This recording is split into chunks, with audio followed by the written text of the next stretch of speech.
안녕하세요. 저는 20대 중반의 남자입니다. 현재는 대학을 졸업하고 고시원에 살면서 회계사 시험 공부를 하고 있습니다.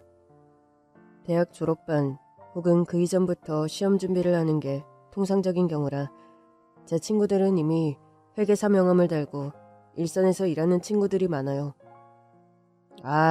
동영이 네가 학교 다닐 때 제일 성적도 좋고 똑똑했는데 여태 시험 준비 중이야?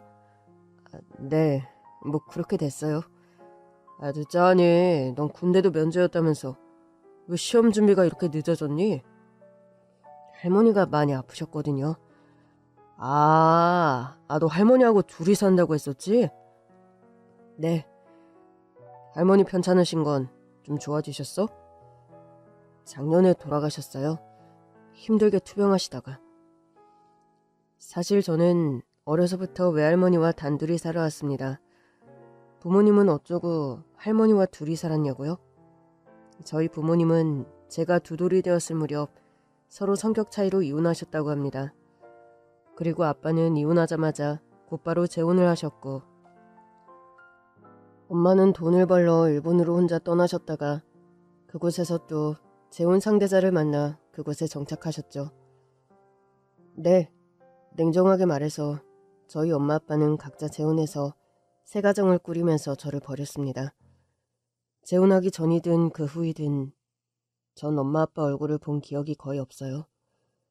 부모님이 저를 먼저 찾는 일도 거의 없었기에 머리가 굵어가면서 저는 두 분에 대한 어떤 기대나 믿음을 아예 저버리게 되었습니다. 아유 불쌍한 우리 동영이. 그래도 이 할미가 살아있는 한은 너 밥 안 굶기고 학교도 보내주고 할 거니까 걱정 말어라. 알았지? 할머니, 절대 아프셔도 안 되고 오래오래 사셔야 해요. 저한테는 할머니가 엄마고 할머니가 아빠예요.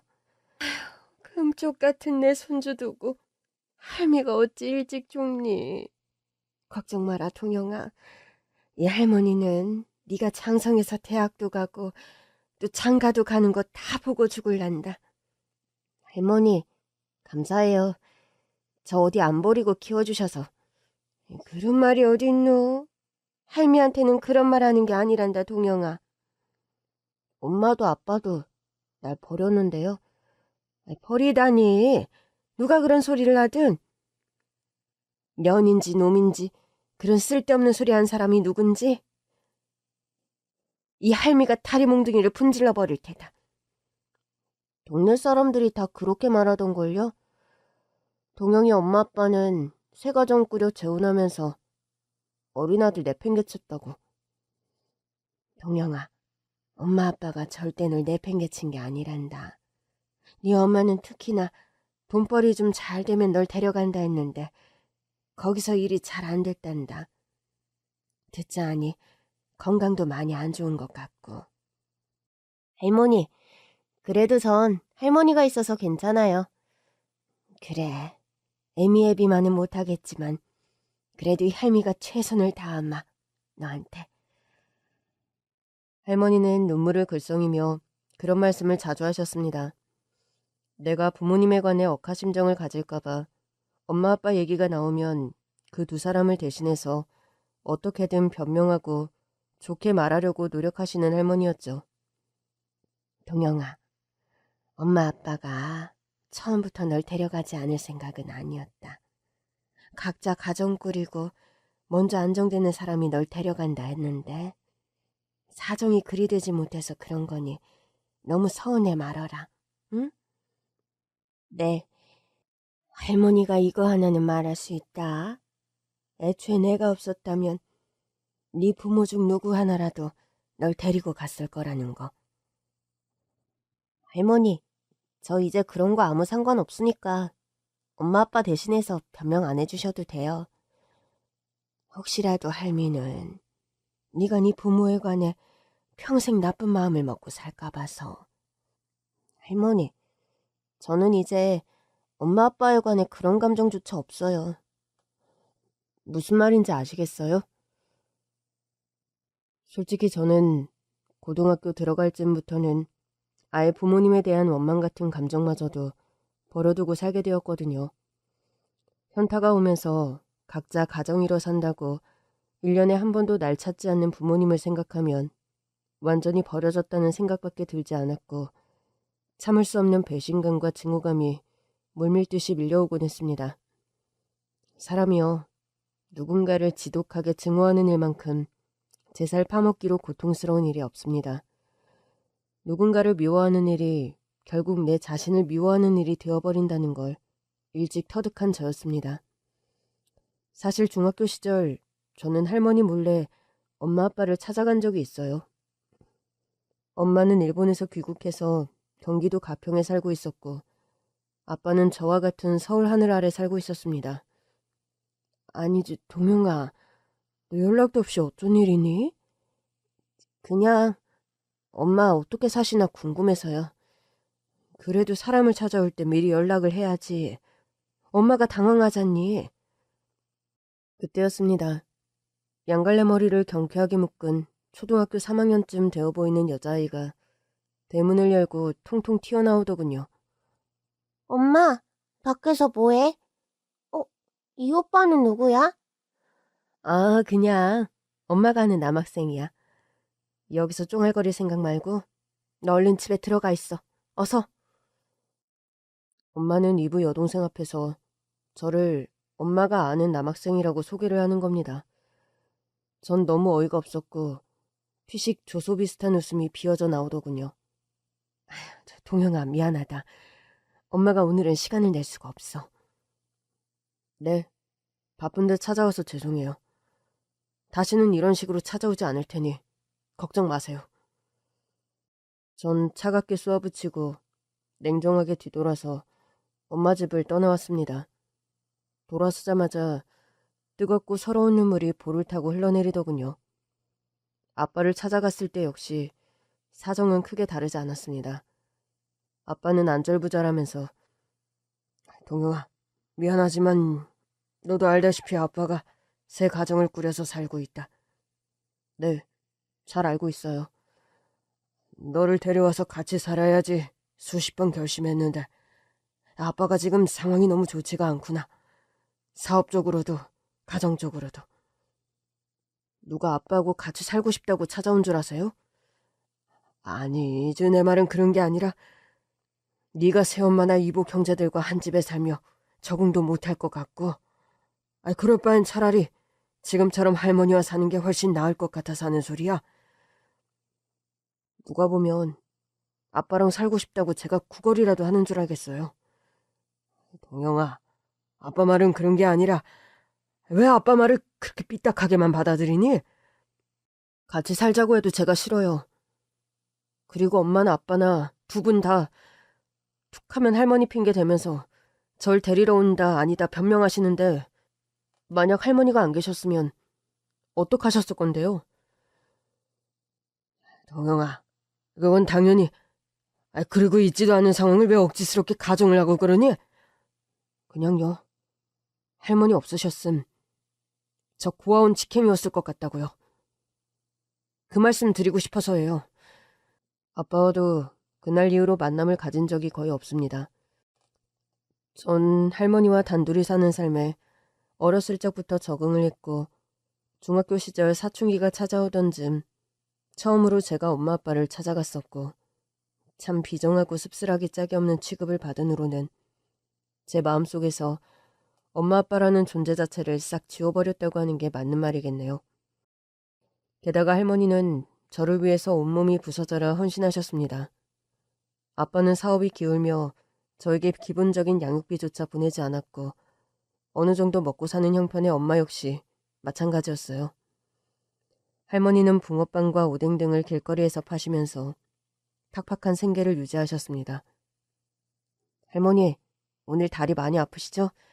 제가 좀 주물러 드릴게요. 아유, 됐어. 그냥 드려. 공부하느라 네가 힘들지. 할미가 뭐가 힘들어? 종일 추운 데서 서서 장사하시는데 다리가 아프지 왜 안 아파요? 시험 기간만 아니었음 나가서 도와드렸을 건데. 죄송해요. 학생이 공부를 해야지. 할미 장사를 네가 왜 도와?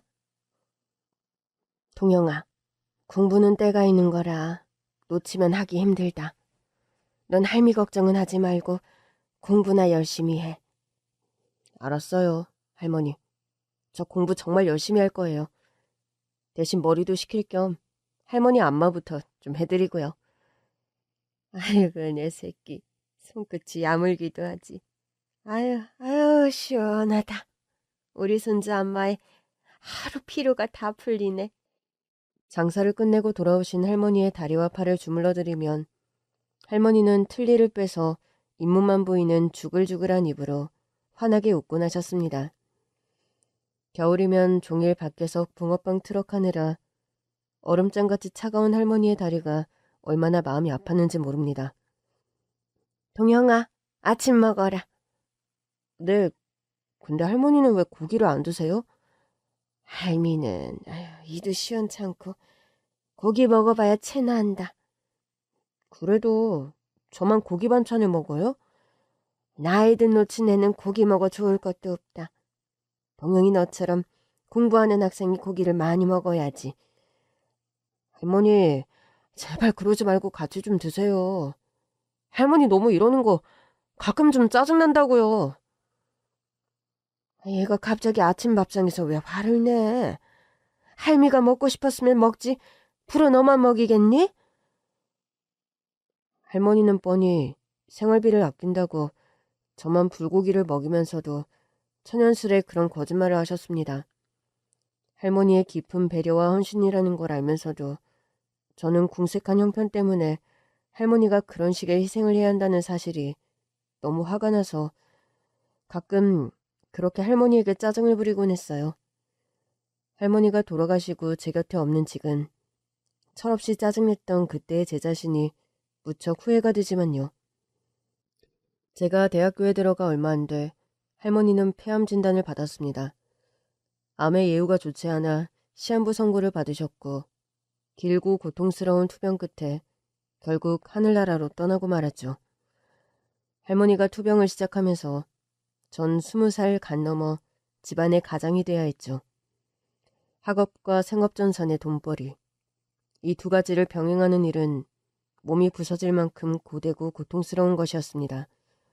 한 번은 할머니가 입원해 있는 병실에서 나란히 마주 앉아 병원밥을 먹고 있다가 흰 쌀밥위로 붉은 코피가 주르륵 떨어지더군요.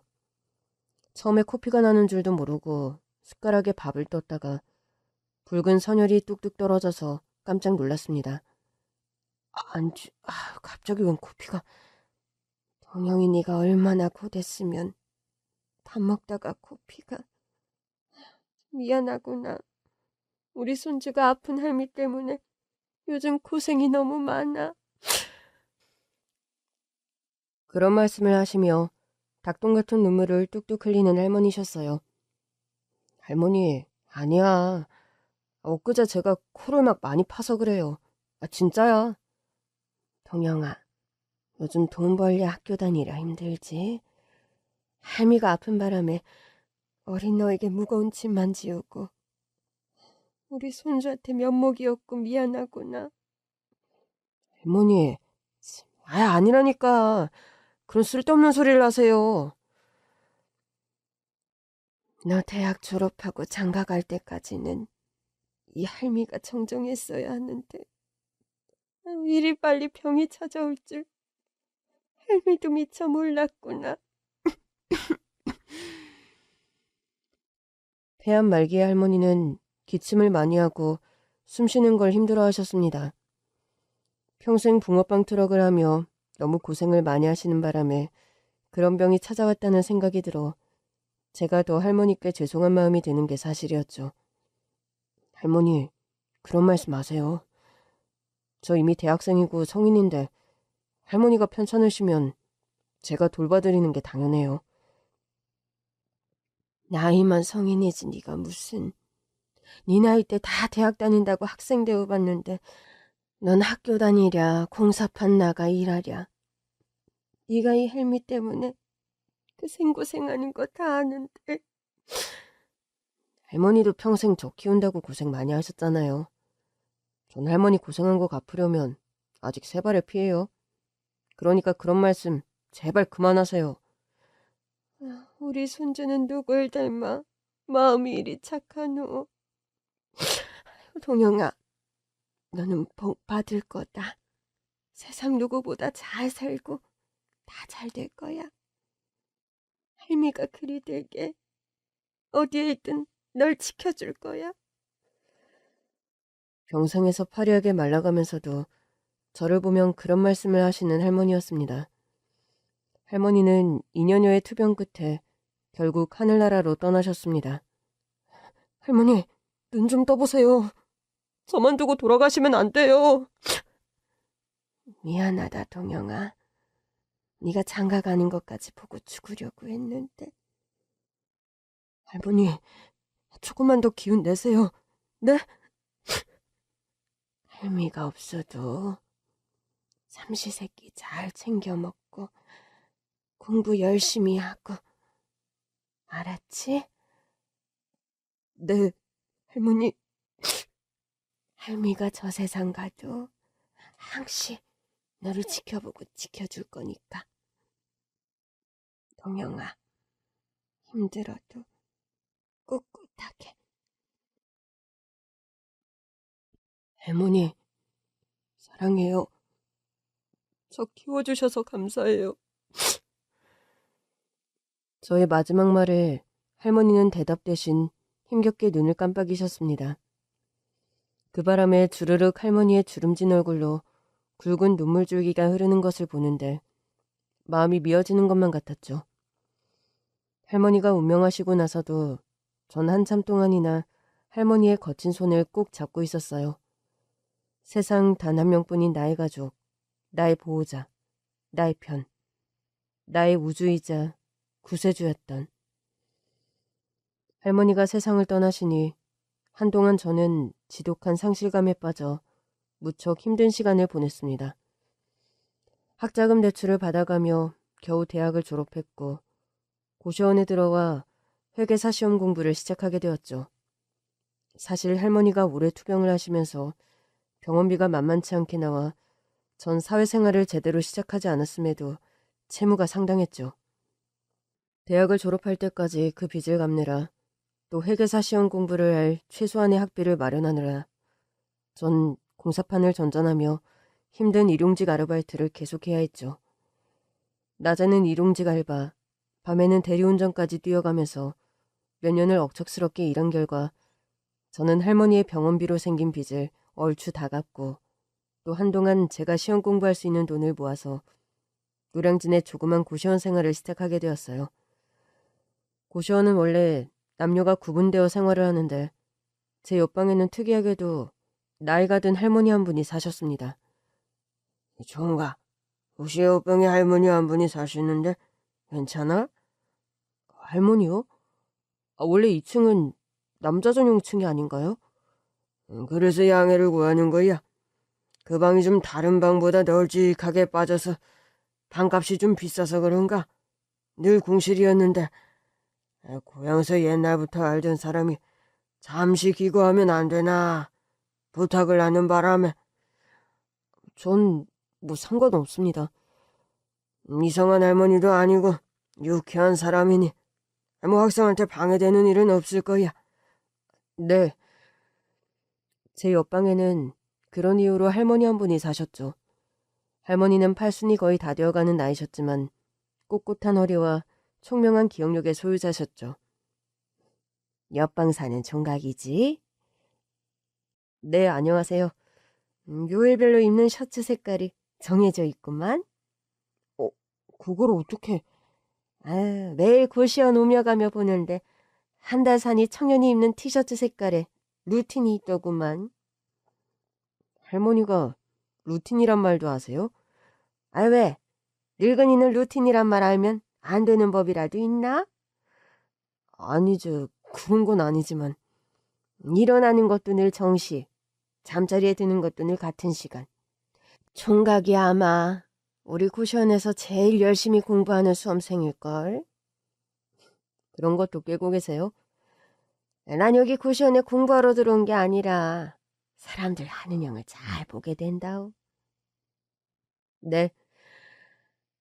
본의 아니게 옆방산이 그쪽 기척이 전해지는 거니 불쾌해는 말고 또 귀가 들렸다 말았다 해서 내가 그쪽 방 소리 다 듣는 건 아니고 고시원 살면서 세세한 데까지 프라이버시 그걸 포기하고 살아야죠. 신경 안 써요. 아유 총각 참 현명한 총각이구만. 저녁은 먹었어? 식당에 내려가서 먹으려고요. 밑반찬이랑 김치가 있는데 좀 나눠줄까? 그래 주시면 저야 감사하죠. 그런데 전 따로 드릴 것도 없는데. 아유, 나이 지긋한 할매가 손잡벌 청년한테 반찬 나눠주면 뭐 대가를 바라겠수. 난 여기 고시원 사장과 막역한 지간이니 식당이니 옥상에서 반찬도 만들고 김장도 하니까 부담 가질 필요도 없어.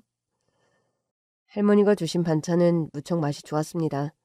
식당밥이며 파는 밥만 먹다가 오랜만에 손맛이 깃든 장조림이며 멸치볶음, 직접 담근 열무김치 등을 먹자 입맛이 돌아 밥을 2공기나 먹었죠. 와, 할머니 반찬이랑 김치가 너무 맛있는데요? 꼭 우리 할머니 집밥 먹는 기분이에요. 정각도 할머니가 계셔? 네, 작년에 돌아가시긴 했지만요. 저런, 정각 표정 보니 할머니하고 많이 각별했나 보구먼. 네, 제게는 정말이지 하나뿐인 할머니셨어요. 할머니가 아빠고 할머니가 엄마고 제 우주셨던 분이죠. 할머니는 제 대꾸에도 뭘 시시콜콜 묻지 않고 밥을 더 퍼주시더군요. 에휴, 밥을 좀 더 먹어. 장조림이 오늘 만든 걸 아주 먹을만해. 이미 2공기나 먹었는데요?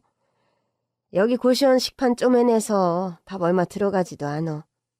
젊은 청년이 소라도 잡아먹을 나이인데 그 정도 가지고 뭐 기별이나 가나. 배는 부른데 할머니 반찬이 너무 맛있어서 더 먹어야겠어요. 학생은 무슨 시험 준비를 하나? 저는 회계사요. 원래 좀 더 일찍 준비했어야 하는데 공부 빨리 시작 못한 사정이라도 있어? 네. 전 밥을 먹으며 대화를 나누다 보니 과거 제가 살아온 얘기며 할머니가 투병하시던 얘기 등을 시시콜콜하게 털어놓게 되었습니다. 나이는 어려도 산전수전 다 겪은 총각이구만. 어쩐지 응? 얼굴은 어린데 눈빛이 참 어른스럽다 했어. 할머니, 덕분에 오늘 밥 너무 잘 먹었어요. 내가 늙으니라 고시원 틀어박혀 책 보고 TV보다 남는 시간에 반찬 만드는 게 일이야. 반찬은 늘 차고 넘치니 입맛 없을 땐 언제든 찾아오게. 매번 패를 끼쳐드릴 순 없죠. 말씀만이라도 감사드려요. 예의 차릴 거 없이 반찬 생각나면 노크해. 음식이란 나눠 먹을수록 맛도 더 좋은 법이야. 옆방 할머니는 고시원에 홀로 기거하면서도 뭔가 굉장히 여유롭고 유쾌한 성격의 소유자였습니다. 고시원에 혼자 사시는 걸 보면 경제적으로 여유로울 턱이 없는데도 옥상에서 김치며 된장을 담그셨고 또 손 크게 반찬을 한 손 만들어서 고시생들과 나눠 먹는데 아낌이 없으셨죠. 특히나 맛있는 반찬이나 간식을 만들면 저를 많이 신경 써서 챙겨주셨어요. 동양총각, 공부해? 아니요. 저도 잠시 쉬려고 하던 참이에요. 감자 좀 부쳤는데 좀 요기하고 공부해. 감자전이요? 그래. 비도 좀 쏟아지고 해서 오늘 같은 날은 전을 좀 먹어줘야지. 안 그런가? 와, 맛있겠네요. 감자전. 비가 오는 날이면 감자전이며 김치전을 부쳐서 가져다 주셨고 또 가끔은 김밥이나 잡채 같은 특식도 만들어서 할머니와 같이 먹었습니다. 할머니, 저 매번 이렇게 얻어먹기만 해서 죄송해서 어쩌죠? 그런 생각 가질 필요 없다는데도 자꾸 그러네? 그래도요. 음식 만드는데 들어가는 재료값이며 정성. 그런 게 보통이 아닌데. 이 나이 되면 동양총각 같은 사람들이 다 내 손주처럼 느껴지곤 하는 법이라네. 게다가 총각은 열심히 악착같이 사는 모습이 참 이뻐. 제가요? 열심히 안 사는 사람들도 있나요, 뭐. 다 자기 입장에서 열심히들 살지. 꼭 그렇지만도 않아. 어떤 사람은 가진 게 많아서 게으르고 어떤 사람은 가진 게 너무 없어서 맥이 풀려 게으르고. 전 사실 게으르면 안 되는 이유가 있어요. 게으르면 안 되는 이유라니. 그게 뭔데? 저희 외할머니 살아계셨을 땐 할머니가 붕어빵 트럭 하시면서 엄동설안에 하도 고생하시는 걸 봐서 나 혼자 게으를 수 없다. 그런 생각으로 열심히 공부했어요. 지금은 할머니가 돌아가시고 안 계시잖아. 임종 직전에 그런 말씀 하셨거든요.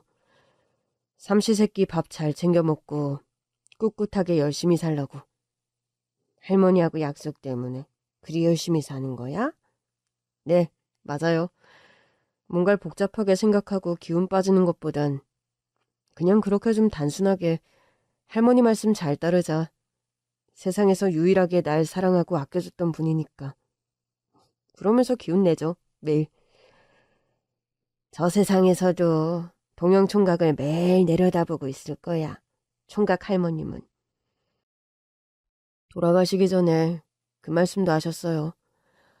언제나 절 지켜보실 거라고. 총각 할머니는 저 높은 데서 총각 지켜보며 매일 뿌듯하시겠네. 일이 하루하루 악착같이 열심히 사니.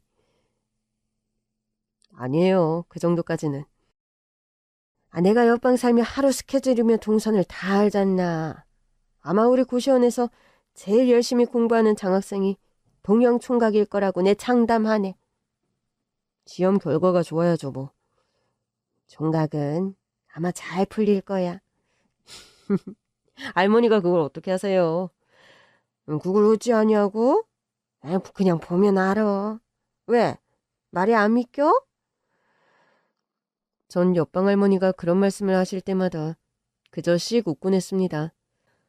젊은 총각이 어려운 형편에 열심히 공부하는 걸 알고 기운을 북돋아 주려고 하시는 덕담이려니 뭐 그렇게 생각했더랬죠. 그러던 어느 날이었습니다. 학원 수업을 마치고 돌아와서 고시원방에 틀어박혀 한참 복습을 하다가 머리나 식힐 겸 옥상으로 올라갔습니다. 옆방 할머니께서 빨래를 넣는 모습이 보이더군요. 저는 반가운 마음에 할머니 빨래 넣으세요? 좀 도와드릴게요. 하며 다가갔는데 뒤돌아보며 손을 흔드시던 할머니가 갑자기 바닥으로 픽 쓰러지시는 겁니다. 할머니, 괜찮으세요? 정신 좀 차려보세요. 제가 아무리 흔들어 깨워도 창백한 낯빛의 옆방 할머니는 미동도 없이 꿈쩍을 안 하시는 겁니다. 다행히 숨은 붙어있는 것 같은데 알 수 없는 이유로 정신을 잃으신 거였죠. 전 당장 119 구급차를 불러서 할머니를 모시고 병원으로 달려갔습니다. 보호자신가요? 네, 제가 보호자입니다. 친할머니세요? 아니요, 저 친할머니는 아니지만 아주 가까운. 일단 현재 유일한 보호자시니 환자분 상태 말씀드릴게요. 몇 년 전에 심장 스텐스 시술을 받으신 것 같은데 알고 계셨나요? 그런 사실은 몰랐어요.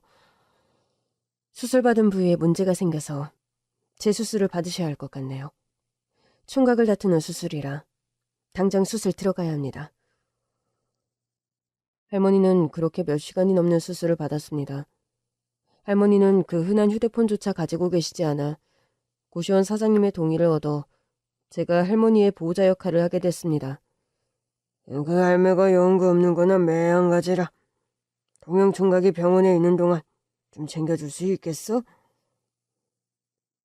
네, 그렇다면 제가 당연히 보호자를 해드려야죠.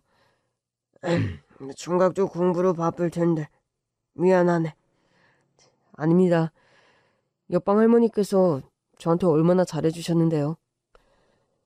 전 할머니와 긴 시간을 보낸 건 아니었지만 서로 속을 터놓는 각별한 사이가 된 상태였고 평소에 반찬이니 간식이니 소소하게 저를 잘 챙겨주신 분이라 할머니의 보호자를 자처했습니다. 수술이 끝나서도 한동안 간병인 노릇을 하며 병상을 지켜드렸죠. 한참 공부해야 할 수험생이 늙은이 병간호를 하고 있으면 어째.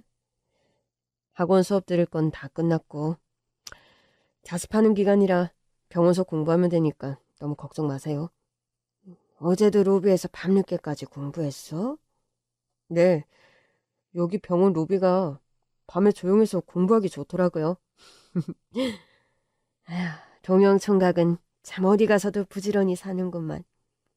할머니, 오늘 날씨도 좋은데 밖에 잠깐 산책하러 가실래요?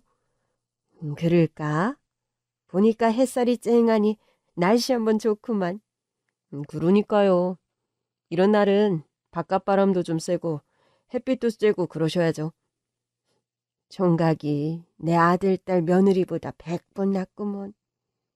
할머니, 아드님, 따님이 계셨어요? 고시원 사장님은 할머니가 연고가 아무도 없다고 하시던데. 내가 말이 헛나왔네. 아들, 딸이 있다는 게 아니라 있었으면 총각 같은 자손이 있었으면 좋겠다. 그런 말 하려던 거야. 할머니는 조금 당황하신 듯 버벅거리며 그런 말씀을 하시더군요. 뭐 대수롭지 않게 넘겼고 전 나름 지극정성으로 할머니를 간호해드렸습니다. 연고도 없이 홀로 힘들게 투병하시는 옆방 할머니를 보면 돌아가신 할머니가 생각나기도 했고 또 평소에 저에게 따뜻한 애정을 주시던 분이라 시간 아깝단 생각을 하지 않고 한 보름 정도를 옆에서 간호해드렸어요. 아휴, 지금 머리까지 직접 감겨주고 이렇게 신세를 져서 어쩌지? 저도 그간 할머니께 신세 많이 줬는걸요. 할머니 덕분에 고시원 생활하면서도 맛있는 밥 잘 챙겨 먹었어요. 그래도 그렇지. 요즘은 친자식도 부모 간병 잘 안 하는 시대인데 내가 인복이 있나 싶어. 총각 같은 사람을 만난 거 보면. 저도 할머니 같은 분 만난 거 보면 인복이 있긴 마찬가지인 것 같은데요. 내가 성격이 까다로워 간병인도 잘 못 쓰는 성미인데 참 총각 같은 구세주를 만날 줄이야. 제가 곁에서 살뜰히 챙겨드린 덕분인지 할머니는 다행히 병세가 호전돼서 퇴원할 수 있었습니다. 동영총각 덕분에 무사히 회복됐네. 늙은이들이 병원 생활 오래 하면 우울증 오는데 그런 거 하나 없이 총각이 있어서 병원 생활 잘 보냈어. 아니에요. 할머니, 무탈하게 나으셔서 다행이에요. 내가 참 301호 총각에게 큰 은혜를 입었어. 내가 이 은혜 꼭 갚을게. 할머니는 병원에서 퇴원하시고 나서 고시원을 퇴소하셨습니다. 지방의 한적한 시골에 있는 요양원으로 떠나신다는 쪽지 한 장을 남기고 후련히 사라지신 할머니였죠. 전 다시 고시원에서 수험 준비에 열을 올렸습니다. 하루하루 시험 날짜가 다가오고 있었고 밤잠을 줄여가며 공부에 매진하던 어느 날이었어요. 옆방 할머니께서 고시원을 퇴소한 지 한 일주일쯤이 흐른 후였습니다. 한참 공부하다 잠시 휴대폰을 봤었는데 모르는 번호로 전화가 여러 통 걸려왔더군요. 그 번호로 전화를 제가 다시 걸었을 땐 낯선 목소리의 남자가 전화를 받는 겁니다. 부재중 전화가 여러 통 찍혀서 전화 드렸습니다.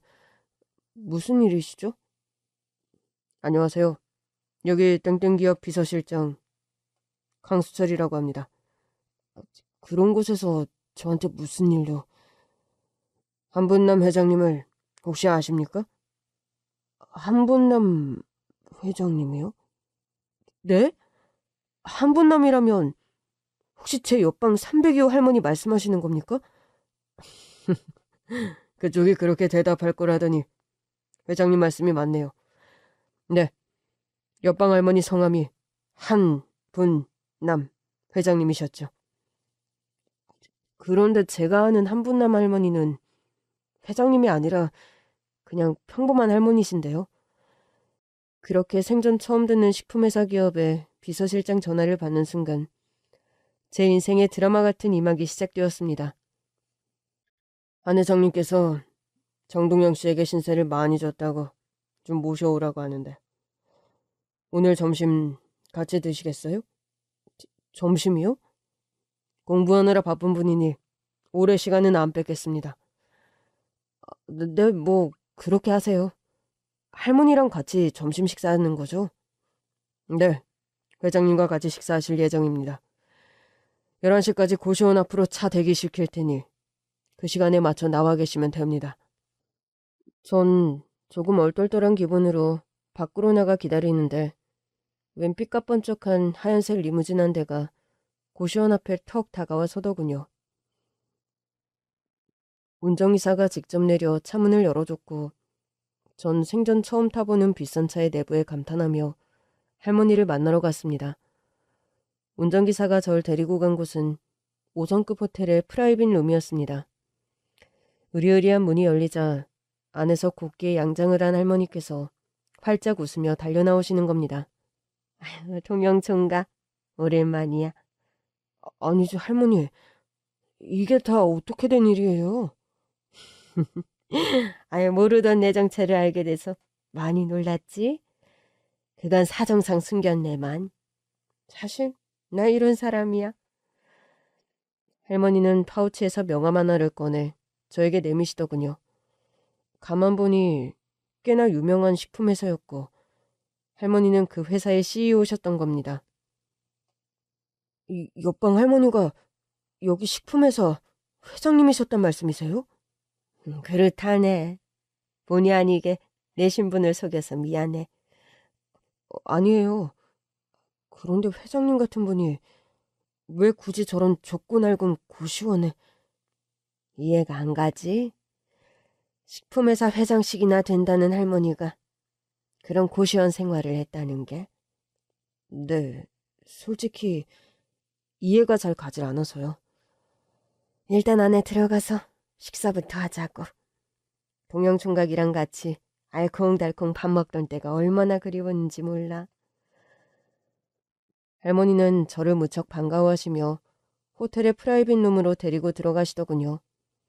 정갈한 코스의 한정식 요리가 준비되었고 저는 태어나 처음으로 그런 비싼 정찬을 먹었습니다. 식사를 하면서 할머니는 신분을 속이고 고시원에 들어오게 된 연유에 관해 허심탄회하게 털어놓으시더군요.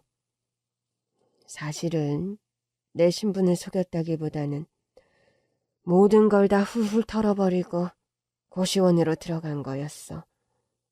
그게 무슨 말씀이세요? 내가 아들 하나에 딸 둘, 슬아의 자식이 셋이야.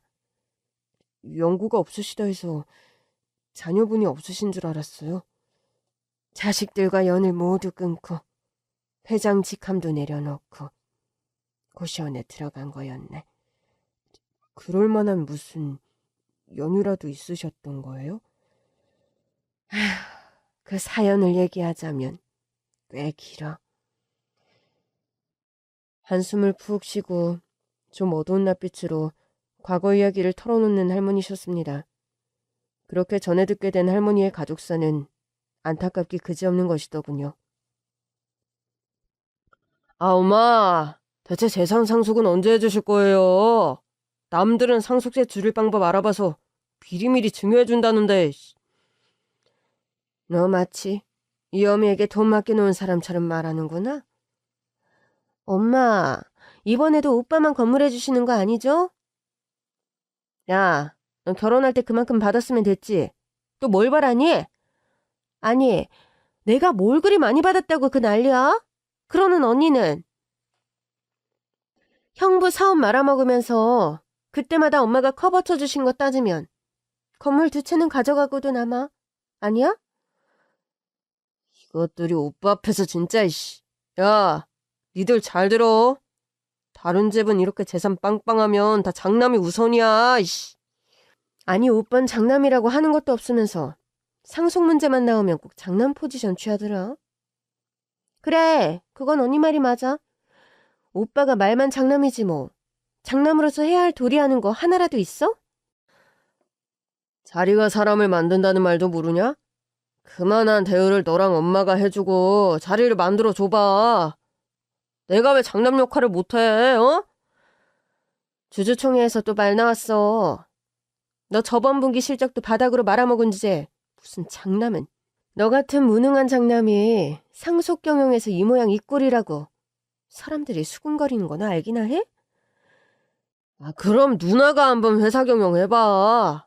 맨날 스파니 피부과니 다니면서 돈 쓰고 쇼핑 다닐 생각 말고, 어? 이게 어디서 누나한테 감나라 배나라야? 아, 됐어. 애진작에 절연하자고 소리 지른 게 누나였어. 상속 얘기만 하면 눈이 벌게 져가지고. 아니야? 니들 다 조용 못해? 아, 깜짝이야. 엄마, 귀청 떨어지겠어요. 아, 우리 엄마는 정말 나이가 드셔도 목소리 하나는 짱짱하셔. 누가 회장님 아니랄까봐. 오늘부로 선언한다. 너희들이 더 이상 다툴 필요도 없을 거야. 그래, 내가 왜 이 생각을 진작 못했지? 엄마, 우리 상속 문제에 관해 뭐 명쾌한 해결책이라도 있으세요? 뭐 절세 잘하는 유능한 변호사라도 어디 수소문하신 거요? 아우, 다들 시끄러워. 유언장이니 상속각서니 다 새로 쓸 거다. 김비서, 당장 최 변호사 여기 들어오라고 해. 부르셨습니까, 회장님? 지금부터 내가 하는 말 토시 하나 빼지 말고 잘 받아 적고 법적으로 공증 다 받아놔요. 네, 말씀하십시오, 회장님.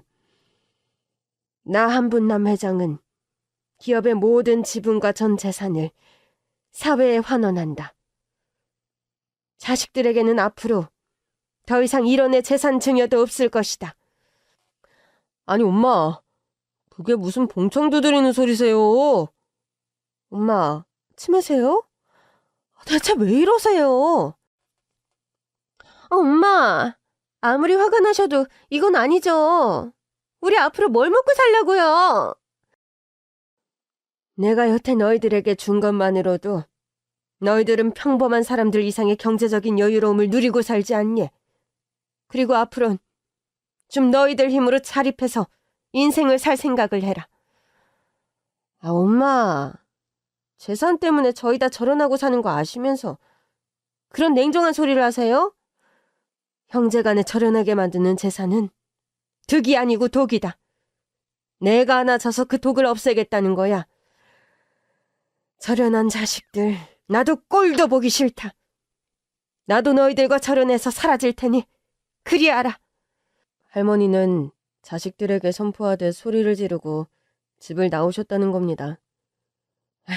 평생 호유식을 질리게 해봐서 내 남은 생은 최대한 간소하고 소박하게 살고 싶었다네. 그래서 고시원을 들어오신 거예요? 마침 노량진에 아주 절친한 고향 선배 오빠가 고시원을 한다는 걸 알게 돼서 연고도 있고 하니 그곳으로 들어갔던 거야. 전 그런 줄도 모르고. 오늘 동영 총각을 부른 건 내가 입은 은혜를 갚기 위해서야. 제가 무슨 은혜씩이나요? 괜찮아요, 할머니. 아니야. 총각이 고맙기도 하지만 내가 비로소 돈을 쓰고 싶은 데를 발견했어. 청년처럼 건실하고 성실히 사는 순수한 청년에게 내가 번 소중한 돈을 쓰고 싶어졌네. 전 할머니의 지원으로 고시원을 나와 쾌적한 소형 아파트에서 살게 되었습니다. 그뿐만 아니라 그렇게 소원하던 미국 유학을 떠나게 되었어요. 일전에 고시원 생활을 하면서 동영 총각은 원래 꿈이 회계사야? 원래는 미국 아이비리그 대학서 경제학 전공해서 국제적인 금융맨이 되는 거. 그게 제 꿈이었어요. 아직 젊은데 왜. 할머니, 저 적은 나이도 이젠 아니고 미국 대학을 뭐 아무나 가나요? 돈이 얼마나 많이 드는데요. 고시원 옥상에서 지나가며 했던 말을 기억하시곤 바로 유학 지원을 해주신다는 할머니셨습니다. 몇 번이나 완곡하게 거절했지만 부디 마다하지 말고 내가 해주는 지원 받아요. 총각과 지내며 난 돈으로 살 수 없는 위로와 희망을 느꼈어. 내가 위독했을 때 내 생명을 구해준 은인이기도 하고. 난 가진 게 돈뿐이라 돈으로 보답하는 거니 부담 갖지 말라고. 전 그렇게 할머니의 적극 지원으로 꿈에 그리던 미국 대학을 준비하게 되었습니다. 반년 정도 악착같이 준비한 결과 미국 유명 대학에 합격을 했고 전 유학을 떠나 그곳에서 학부와 대학원까지 조기 졸업을 했어요. 그리고 그 과정에 저는 할머니의 양아들이 되었습니다. 동양총각 같은 사람을 내 가족으로 삼고 싶으니 내 양아들이 되어줄 수 있겠어? 전 할머니의 제의를 받아들였고 그렇게 양자가 되었습니다. 할머니는 틈만 날 때마다 미국을 방문하셔서 제가 공부하는 모습도 보고 생활에 필요한 것들도 준비해 주시고 하면서 살뜰히 챙겨주셨죠.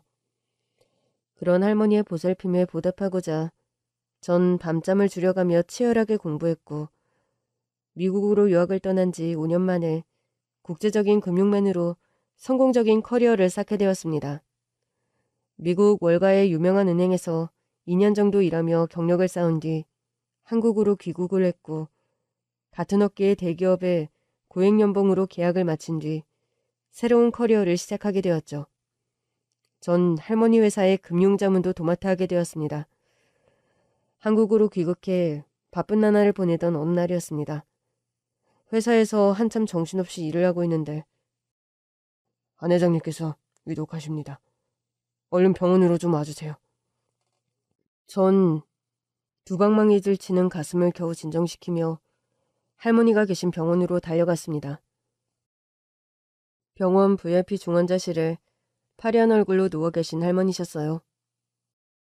요즘 건강이 안 좋으시단 얘기를 왜 안 하셨어요? 늙은이야. 여기저기 아픈 게 당연한 건데 뭐 그걸 굳이 시시콜콜하게 말해 걱정시키나? 그래도 어디가 아프면 아프다 말씀을 하셔야죠. 동영이 같은 청년이 내 양아들이 되어줘서 참 고마웠어. 일에 평생 치이고 자식들에게도 배신감만 느끼다가 동영이 너를 만나 사람에 대한 믿음을 다시 가질 수 있었단다. 할머니, 아무것도 아닌 보잘것없던 제게 조건 없이 지원을 해주셔서 제가 지금 이렇게 성공했어요. 너무 감사드려요, 정말. 내가 아니었어도 넌 뭐든 했을 아이다. 단지 나의 재력을, 그런 것들이 너의 능력에 날개를 달아줬을 뿐. 할머니, 조금만 더 살아주세요. 네? 조금만 더 제 곁에 계셔주시면 좋겠어요. 나도 그러고 싶은데 뭐 시간이 다 된 것 같아. 고시원서 부대끼며 살던 그때가 참 재밌고 좋았어. 그 말을 마지막으로 저의 고시원 옆방 할머니이자 회장 할머니는 하늘나라로 떠나셨습니다. 슬픔과 황망함 속에 장례식을 치르고 집에 돌아왔는데 할머니의 법무팀을 총괄하던 변호사가 전화를 했더군요. 최 변호사님, 무슨 일이시죠? 다름이 아니라 회장님께서 동영 씨에게 거액의 재산을 상속하셔서 그 문제로 연락드렸습니다. 할머니께서 저에게요? 네. 법적으로 간단한 절차만 밟으시면 되니까 내주 중에 로펌 한번 방문해 주시죠. 전 생각지도 못한 거액의 재산을 상속받았습니다. 그러지 않아도 유학 지원이며 아파트까지 할머니에게 받은 것이 너무 많았는데 몸둘 바를 모를 지경이었죠. 전 결혼을 약속한 저의 여자친구에게 이런 문제를 의논했습니다. 자식들에게까지 재산 상속을 일절 안 하셨던 분이 자기한테 그런 거액을 남기신 거 보면 다른 속뜻이 있으신 게 아닐까? 자기도 그렇게 생각해? 원체 당신을 믿고 신뢰하시던 분이었으니까. 여러 선택지를 두고 고민해봤는데 자립청년을 위한 발전기금으로 기부를 하고 싶은데 어때? 그거 좋은 생각이다. 당신이 누구보다 힘들게 공부했으니까 이신전심의 발로구나. 자기가 반대하면 어쩌지 하고 고민했는데 고맙다. 내 선택 지지해줘서. 더 멋지고 좋은 일에 쓰는 거잖아. 우린 스스로도 충분히 먹고 살 만큼 버는데 뭐. 안 그래? 당신을 할머니께 제대로 소개시켜드리지도 못하고. 그게 참 마음에 걸린다. 추모원에 모실 거라면서 나중에 그곳에라도 같이 찾아뵙자. 그래. 결혼식 전에 꼭 그렇게 하자. 그런 결정을 내린 날, 전 제 사랑스런 예비 신부의 손을 잡고 그 옛날 할머니와 함께 고시원 생활을 하던 노량진 골목길을 찾았습니다. 할머니와 제가 살던 고시원은 외양만 좀 더 낡은 채 그대로 있더군요. 안으로 들어가 볼까 하다 그냥 주변을 여자친구와 산책하다 돌아왔습니다. 해질녘에 복잡한 하늘빛을 보며 문득 그런 생각이 들더군요. 이제 저 하늘 위에서 날 지켜보는 사람이 한 명 더 늘었다는 그런 생각이요. 외할머니, 그리고 옆방, 아니 회장님 할머니. 두 분 다 그곳에서 평안하시죠? 절 사랑하고 지켜주신 만큼 앞으로도 더 열심히 멋진 인생을 살아가도록 노력할게요. 두 분 모두 진심으로 감사하고 사랑합니다. 긴 얘기는 여기서 마칠까 합니다. 감사합니다.